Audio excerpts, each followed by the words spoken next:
গত 18 September Bangladesh cricket বোর্ডের সভাপতি জনাব মোহাম্মদ আমিনুল ইসলাম স্বাক্ষরিত একটি চিঠি, যে চিঠির মাধ্যমে তিনি বিভিন্ন জেলা ক্রীড়া সংস্থা থেকে ক্যাটাগরি এ কাউন্সিলর পদে যাদের ইতিপূর্বে তাদেরকে মনোনয়ন দেওয়া হয়েছিল সেগুলো বাতিলপূর্বক নতুন করে কাউন্সিলর চেয়ে যে চিঠি দিয়েছিলেন, ক্রীড়া সচিব বরাবর এবং বিভিন্ন জেলা ক্রীড়া সংস্থাকে চিঠি লিখেছিলেন। আমরা 4 জন কাউন্সিলর যারা বিভিন্ন জেলা থেকে ক্যাটাগরি এতে মনোনীত হয়েছিলাম, তাদের পক্ষ থেকে আজকে সুপ্রিম কোর্টের হাইকোর্ট বিভাগে একটি রিট পিটিশন দায়ের করেছে। আদালত আমাদেরকে শুনেছেন। একই সঙ্গে রাষ্ট্রের পক্ষে অতিরিক্ত অ্যাটর্নি জেনারেল এবং ডেপুটি অ্যাটর্নি জেনারেলের সঙ্গে দীর্ঘক্ষণ শুনানি হয়েছে, আপনারা দেখেছেন।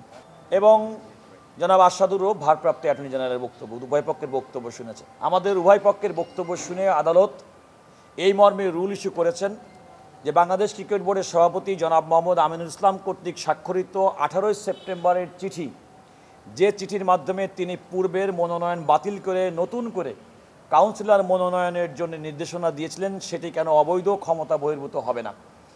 আদালত একই সঙ্গে সেই চিঠির কার্যকারিতা, অর্থাৎ 18 সেপ্টেম্বর জনাব আমিনুল ইসলামের স্বাক্ষরিত চিঠির কার্যকারিতা, যেটি তিনি ক্রীড়া সচিব বরাবর এবং বিভিন্ন জেলা সংস্থার সভাপতি বরাবর প্রকারান্তরে ডিসিকে উদ্দেশ্য করে লিখেছিলেন, সেটির কার্যকারিতা 15 দিনের জন্য স্থগিত করেছেন।